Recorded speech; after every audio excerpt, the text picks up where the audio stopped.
சிங்கம் களை இறங்கிருச்சு. இந்திய அண்ணா திராவிட முன்னேற்ற கழகத்தை பிடிக்க எத்தனை எட்டப்பர்கள் எத்தனை துரோகிகள் வந்தாலும் வீழ்த்த முடியாது. அதுக்கு ஒரு வழி இருக்கு. எப்படி? நீங்க செத்துருங்க.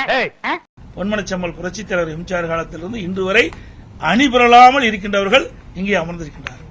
பார்த்தாலே தெரிகிறது. தெரிகிறதா? யோ, உள்ள எங்க பொதுச் செயலாளர் பேட்டி கொடுக்க போயிருக்காரு. சும்மா எல்லா கேள்விக்கும் பிரிச்சு மேஞ்சி பதில் சொல்ல போறாரு. அப்படியா? ஆமாயா. தமிழ்நாடு அரசியல் களம் சூடு பிடிச்சிட்டு இருக்கிற இந்த நேரத்துல நம்ம கிட்ட ஒரு தலைவர் வந்திருக்காரு. அவரோட கட்சியோட சிறப்புகளை அவரே சொல்லணும்னு ஆசைப்படுறாரு. நீங்களே சொல்லுங்க சார். என்னடா கோயில் மாடு மாதிரி தலையாற்ற? பயப்படாம சொல்லுடா. அதிமுக சிறுபான்மையினருக்கான கட்சி. அப்புறம் எதுக்கு சிஏஏ என்ஆர்சி மசோதாவை ஆதரிச்சீங்க? உனக்கு வேணும்டா, உனக்கு இது வேணும் இந்த வேணும், உன் புத்திய செருப்பாலேயே அடிக்கணும்டா. அதிமுக ஜனநாயக கட்சி. காஷ்மீரோட 370 சட்ட திருத்த மசோதாவை ஏன் ஆதரிச்சீங்க?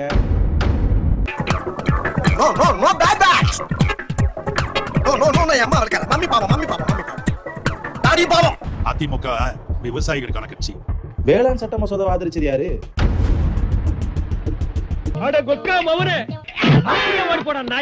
அதிமுக மருத்துவர்களுக்கான கட்சி. தமிழ்நாட்டுக்கு தடையில் இருந்த நீட்டுக்கு அனுமதி கொடுத்தது யாரு? அதிமுக மாணவர்களுக்கான கட்சி. NEP ஆதரிச்சது யாரு? ஏன்டா தயங்குற? தைரியமா சொல்றான். அமுகு டுமுகு அமால் டுமால். அதிமுக சாமானியர்களுக்கான கட்சி. உதய் மின் திட்டத்தில் கையெழுத்து போட்டது யாரு? அதிமுக இளைஞர்களுக்கான கட்சி. தமிழே தெரியாதவங்க கூட டிஎன்பிஎஸ்ல பாஸ் பண்ற மாதிரி மாத்தினது யாரு? Good question. உனக்கெல்லாம் மானம் சூடு சொரணை ஈனம் எதுவுமே கிடையாதா? சோறு தானே திங்கிற? இப்ப சொல்லுங்க, ஏடிஎம்கே மக்களுக்கான கட்சியா இல்ல மக்கள் விரோத கட்சியா? ஏதோ பிரிச்சு மேய்வார்னு சொன்ன, அவரு கிழிஞ்சு தொங்கிட்டு வராரு. என்ன போக்கு போக்கு? எதிர்கட்சியார் என்ன நினைப்பான்?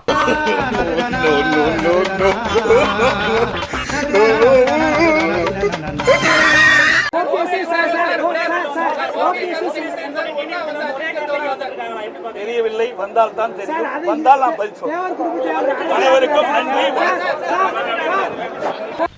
செவிட்டு பையன் காது கேக்குதா பாரு. 3 பேர் சந்திச்சிருக்காங்க. அது ஏற்கனவே போட திட்டம் தானே. இன்னைக்கு நேரத்தை போட்டாங்க. அதிமுகவில் இருக்கின்ற பொழுதே குழி பறிச்ச காரணத்தால தான் நாங்க வெற்றி வாய்ப்பு இழந்துட்டோம். நீ பழனிக்கே பால்காவடி எடுத்தாலும் ஒரு அடி நகராது. இப்படிப்பட்ட துரோகிகள் அதிமுக இருந்த காரணத்தினாலதான் எங்களை 2021 ஆட்சிக்கு வர முடியல. புரியுதுங்களா? ஒப்பம் வந்துட்டாலும் பெரிய ராஜராஜ சோழன் அப்படியே கத்தி எடுத்து சண்டை போட்டு சொடக்கட்டின்னு ஜெயிச்சிருவாரு. இப்ப 2 நாளைக்கு முந்தைய என்ன சொன்னார் ஓபிஎஸ்? உண்மையான அனைத்து இந்திய அண்ணா திராவிட முன்னேற்ற கழகத்தை மனசுல இருந்து இந்த வார்த்தை வராது. ப்ரோ சூத்து மூடிட்டு போனாலும் உட்காருங்க ப்ரோ. 1008 டென்ஷன்ல இருக்கு ப்ரோ ப்ளீஸ். 2 நாளைக்கு முந்தி சொன்னார்ல, அண்ணா திமுக ஆட்சிக்கு வரும்னு சொன்னார். இவர் எப்படி போய் ஒன்றாக இணைய முடியும்? அனைத்து இந்திய அண்ணா முன்னேற்ற கழகத்தினுடைய சக்திகள் இணையவில்லை என்று சொன்னால் தமிழக மக்கள் மீண்டும் திமுக ஆட்சி வழிவரும் தான் என்று சொன்ன திமுக ஆட்சி வரும் சொல்லல. நான் பலிக்குது மாப்பிள, அடிக்காதீங்க, படா நேரத்துல பற்ற போகுது. திமுக முதல்வர் சொல்றாரு, எங்களுடைய இந்த பணிகளுக்காக வந்து மீண்டும் ஒரு முறை திமுக ஆட்சி அமைக்கிறாரு. முதல்வர் ஸ்டாலின் சொல்றாரு, நீங்க மூத்த அரசியல் திமுக மீண்டும் ஆட்சி அமைக்கிறதுக்கு வாய்ப்பு இருக்காங்க. இன்றைக்கு சூழ்நிலைகள் எல்லா கட்சியும் பிரிஞ்சு கிடக்குது. அதிமுக பிரிஞ்சு கிடக்கு. பாட்டாளி மக்கள் கட்சி சண்டை ஐயாவுக்கு நம்ம அன்புமணி சாருக்கு இப்படி இருக்கு சொல்லும்போது அவருக்கு தானே வாய்ப்பு இருக்கு. கண் கூட தான் தெரியுது. திமுக வாய்ப்பு இருக்கு. திமுக ஏன் வாய்ப்பு இருக்குன்னு சொல்லணும். நீங்க எல்லா எதிர்கட்சிகளும் பிரிஞ்சு கிடக்குது. பிரிஞ்சு இருக்கும்போது அவருக்கு வாய்ப்பு இருக்குன்னு இப்போ பொதுமக்கள் பேசிக்கிறாங்க. நான் பேசுறேன் சாமி, என் மேல பழிய போடாதீங்க. என்ன பேடு பாயிண்ட் போறாளே அப்படின்னா என்ன? அதாவது இந்த உலகத்திலேயே ஒன்ன மாதிரி அயோக்கிய பைய கிடையாதுங்க. யார் துரோகம் செஞ்சாலும் சரி, தலைமைக்கு உடைய கருத்தை அவர்கள் முழுமையாக கடைபிடிக்காவிட்டால் யாராக இருந்தாலும் உரிய நடவடிக்கை எடுக்கப்படும். நடவடிக்கை எடுத்துட்டு இருக்கு. நீங்க இங்க இல்ல, நீங்க எங்கேயோ இருக்க வேண்டியவர். உனக்கு புரியுது, என் 2 பொண்டாட்டிக்கு புரிய மாட்டேங்குது. அனைத்து இந்திய அண்ணா திராவிட முன்னேற்ற கழகத்தை புரியுங்க. எத்தனை எட்டப்பர்கள் எத்தனை துரோகிகள் வந்தாலும் வீழ்த்த முடியாது. அதுக்கு ஒரு வழி இருக்கு.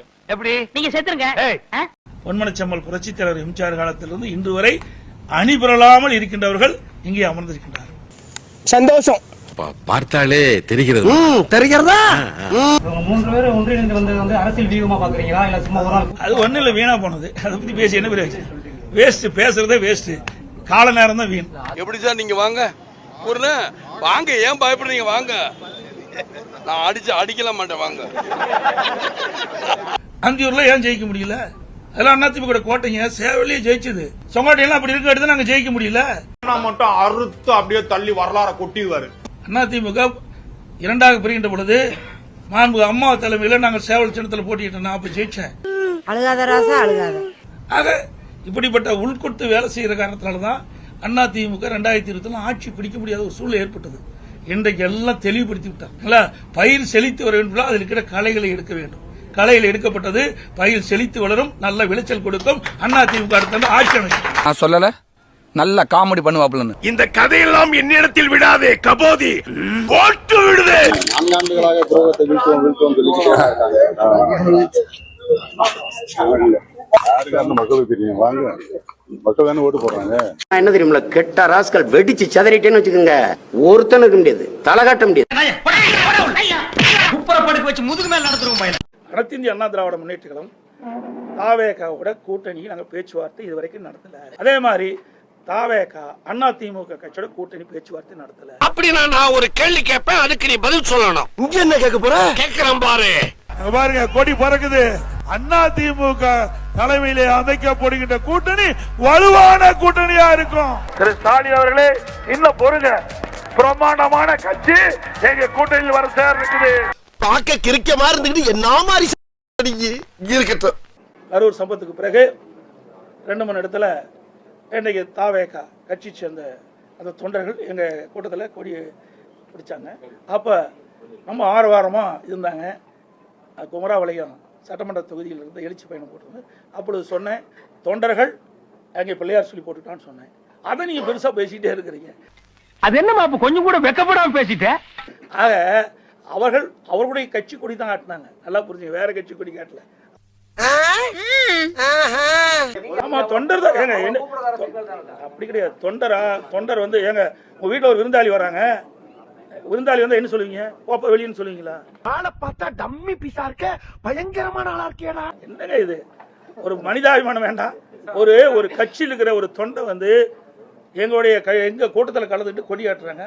அப்ப இதுல என்ன தவறு? சுண்டலை பத்தி தான் சொன்னேன். கொடியாட்டி தொண்டர் வந்து அங்க வந்து தொண்டர்கள் வந்து பிள்ளையார் சொல்லி போட்டுருக்கான்னு சொன்னேன். இதுல என்ன தவறு இருக்குது? எனக்கு உன் மேலதான் ஒரு சந்தேகம். ஏற்கனவே நாங்க பண்றது ரொம்ப பத்தலையா? என்ன ஒருமையில சிவி சண்முகம் பேசுறாரு, அதனால என்னுடைய தகுதி குறைய போறதில்ல. தேவையில்லாம் பேசாதீங்க. கண்ட நாய்க்கெல்லாம் நான் பதில் சொல்லணும்னு அவசியம் இல்ல. அண்ணாதான் அடிக்கடி ஒரு கதை சொல்லுவாரு. ஒரு கோவில் யானை, அந்த கோவில் யானைய அந்த கோவில் குருக்கர் குளத்துக்கு போய் குளிப்பாட்டி சுத்தம் பண்ணி அதுக்கு விபூதி எல்லாம் பூசி கேசி அழகா அழைச்சிட்டு வராரு. அப்ப எதற்க சாக்கடையில மூழ்கி ஒரு பன்றி, அந்த பன்றியை பார்த்து அந்த யானை கொஞ்சம் ஒதுங்கிடும். உடனே அந்த பன்றி நினைச்சுதான், பாத்தியா யானை பார்த்து என்ன பயப்படுதுன்னு. யானைக்கு என்ன பயம்னா, இப்பதான் என்ன குளிப்பாட்டி இருக்கிறாங்க, அந்த அழுக்கு அந்த சாக்கடை என் மேல பற்றக்கூடாதுன்னு யானை ஒதுங்கி போகுது. யாரும் பார்க்கல. இங்க 100 பேர் இது என்ன பிரமாதம்? இது விட பெசலைட் ஒண்ணு இருக்கு. திமுகவுக்கு மானம் இல்லையா அப்படின்னு கேட்கிறார் சண்முகம். நான் கேட்கிறேன், உங்களை கொலை செய்ய ஆள் அனுப்புனார அவருடைய வீட்டுல போய் உட்காந்து தலைவாழை இலை போட்டு சாப்பிட்டீங்களா, உனக்கு மானம் இல்லையா? நான் கேட்கிறேன். காலையில சின்னம்மா, மாலையில அம்மா, மறுநாள் காலையில அம்மம்மா, மறுநாள் காலையில அம்மம்மா, அடுத்த நாள் எந்தம்மா? என்ன கண்ணெல்லாம் கலங்கி இருக்கு. சென்னையில மழை பாதித்த போது கட்டுப்பாட்டு அறைக்கு, அதாவது அரசினுடைய பேரிடர் கால கட்டுப்பாட்டு அறைக்கு எடப்பாடி பழனிசாமி வருவதற்காக அன்றைய பேரிடர் மேலாண்மை துறை அமைச்சர் பேனர் வச்சார். அந்த லட்சணத்தில் இருந்துட்டு எங்களை கேள்வி கேட்கிறீங்க. ஒரு பேரிடர் காலத்துல பாதிக்கப்பட்ட மக்களோடு போய் நிற்பது குறித்து திமுகவுக்கு பாடம் எடுக்கக்கூடிய இடத்தில் எடப்பாடி பழனிசாமி இல்ல. ஏன் அப்படின்னா 2 நிகழ்வை சுட்டி காட்டணும். 2017ஆம் ஆண்டு ஓக்கி புயல் கன்னியாகுமரி மாவட்டத்தை தாக்குது. 29 நவம்பர் அந்த புயல் தாக்க தொடங்குது. புயல் தாக்க தொடங்கின பிறகுதான் அதிகாரப்பூர்வமாக அலர்ட்டே வந்து தமிழ்நாடு அரசு தரப்புல அன்னைக்கு கொடுக்கப்பட்டது. அதனுடைய விளைவாக ஆயிரக்கணக்கான, ஏறக்குறைய 6000 அளவிற்கான மீனவர்கள் கடலுக்குள்ள சிக்கினாங்க. அந்த வரலாறு நமக்கு எல்லாம் தெரியும். ஏன் எவ்வளவு அடிச்சாலும் சொரணமா நிக்கிறீங்க? தம்பி போங்க தம்பி, ஊருக்குள்ள போய் காட்டு பாருங்க. நாங்க அடி வாங்காத ஏரியாவே கிடையாது. எவ்வளவு அடி வாங்கினாலும் சத்தமே வராது, ஓடுனது கிடையாது. அந்த சமயத்துல டிசம்பர் 8ஆம் தேதி புதுக்கடைங்கிற ஒரு ஊர்ல போராட்டம் நடத்துறாங்க. அவங்களுடைய ஒரே டிமாண்ட், காணாமல் போன மீனவர்களை மீட்க வேண்டும், முதலமைச்சர் எங்களை வந்து சந்திக்க வேண்டும். எத்தனை நாள் கழிச்சு? 9 நாள் கழிச்சு 103 பேர் மேல எஃப்ஐஆர் போட்டது அன்றைய எடப்பாடி பழனிசாமி அரசு. அப்படி எஃப்ஐஆர் போடப்பட்டது அடுத்த ஆண்டு 2018 நீதிமன்றம் அந்த எஃப்ஐஆர் ரத்து செய்தது. அது செம்ம காமெடி பண்ணுவாப்ல. நான் எங்கடா பண்ணேன்? என்ன வச்சு நீங்க தானடா காமெடி பண்ணுவீங்க? அடுத்தது டிசம்பர் 10 அதிலிருந்து, அதாவது புயல் தாக்கி 11 நாள் கழித்து குளித்துறையில அன்றைக்கு மீனவ மக்கள் கூடி போராட்டம் நடத்துகிறார்கள். அந்த போராட்டத்துல அன்னைக்கு கன்னியாகுமரி மாவட்ட எஸ்பி கொடுத்த பேட்டி இன்னைக்கும் பிபிசில இருக்கு. அந்த பேட்டியில நீங்க எடுத்து பாத்தீங்கன்னா தெரியும், 5000 பெண்கள் உட்பட 15000 பேர் மீது எதுக்கு எடப்பாடி பழனிசாமி எங்களை வந்து சந்திக்க வேண்டும் என்று கோரிக்கைக்காக குளித்துறையில் போராட்டம் நடத்திய 15000 பேர் மீது வழக்கு போட்டது அதிமுக அரசு, எடப்பாடி பழனிசாமி அரசு. அப்ப 15000 பேர் வழக்கு போட்டு 13ஆம் நாள் தான் அவர் போய் சந்திச்சார். என்னடா கோரசா துப்புறியே. 2018 ஆண்டு திருவாரூரை கஞ்சா புயல் தாக்குனுச்சு. திருவாரூர்ல இருந்து ஒட்டுமொத்தமா புதுக்கோட்டை வரைக்கும் எல்லா டெல்டா மாவட்டங்களையும் இந்த பக்கம் திண்டுக்கல் வரைக்கும் தாக்குனுச்சு. இதாவது ஒரு போகம், ஒரு பயிர், இந்த மாதிரி தென்னைங்கிறது ஒரு தலைமுறையே பாதிக்கும். ஒரு தென்னை விழுதுன்னா அந்த தலைமுறையே பாதிக்குதுன்னு அர்த்தம். அப்படிப்பட்ட புயல் பாதிப்புல நவம்பர் 15 புயல் வீசுது சார். நவம்பர் 15 புயல் வீசுது. 16ஆம் தேதி மக்கள் அடிப்படை தேவையை கூட நிறைவேற்றலன்னு போராட்டம் பண்ண ஆரம்பிக்கிறாங்க. 17ஆம் தேதி அரசு அலுவலர்கள், எம்எல்ஏக்கள் மீது முற்றுகையிடப்படுகிறது. கொத்தமங்கலத்துல 5 அரசு வாகனங்களுக்கு மக்கள் கொந்தளிச்சு போய் தீ வைக்கிறாங்க. அதற்கு பிறகு நவம்பர் 18ஆம் தேதி சேலத்தில் இருந்து பேட்டி கொடுத்த எடப்பாடி பழனிசாமி என்ன கொடுத்தார் தெரியுமா? எனக்கு முன் திட்டமிடப்பட்ட அலுவல்கள் இருப்பதால் அதை முடித்துவிட்டு நவம்பர் 20ஆம் தேதி தான், எப்ப புயல் அடிச்சது நவம்பர் 15, 18ஆம் தேதி பேட்டி கொடுக்குறாங்க. நான் நவம்பர் 20 தான் போய் பாப்பேன். இதே டெல்டா தானே. அப்ப 20ஆம் தேதி எப்படி வந்து பார்த்தாரு? களத்துல இறங்கினாரா? ஏரோப்ளேன், ஹெலிகாப்டர்ல இன்ஸ்பெக்ஷன் பண்ணிட்டு போனாரு. உங்களை பாக்குறதுக்கு எப்படி இருக்கு தெரியுமா? எப்படி இருக்கு? ரொம்ப கேவலமா இருக்கு. ரொம்ப வாடுறானே. அப்ப என்ன அர்த்தம் தான் முன் திட்டமிடப்பட்ட அரசு அலுவல் அப்படிங்கறத முக்கியமான வேலை என்ன தெரியுமா? அன்னைக்கு இருந்த சேலத்துல ஒரு முக்கியமான அம்மன் கோயில்ல கொடை விழா நடத்துவது அதுல முக்கியமான வேலை. அது இன்னைக்கும் பத்திரிகைகள்ல இருக்கு. டேய் நீ நல்லா இருக்க மாட்டடா, நல்லாவே இருக்க மாட்டடா. இந்த வீடியோ உங்களுக்கு பிடிச்சிருந்தா கண்டிப்பா லைக் பண்ண மறக்காதீங்க. அப்படியே உங்க நண்பர்களுக்கும் ஷேர் பண்ணுங்க. நீங்க பண்ற ஒவ்வொரு லைக்கும் தான் இந்த வீடியோவை மற்ற நண்பர்களுக்கும் கொண்டு போய் சேர்க்கும். மறக்காம சப்ஸ்கிரைப் பண்ணுங்க. உங்க கருத்துக்களையும் கமெண்ட் பாக்ஸ்ல பதிவு பண்ணுங்க.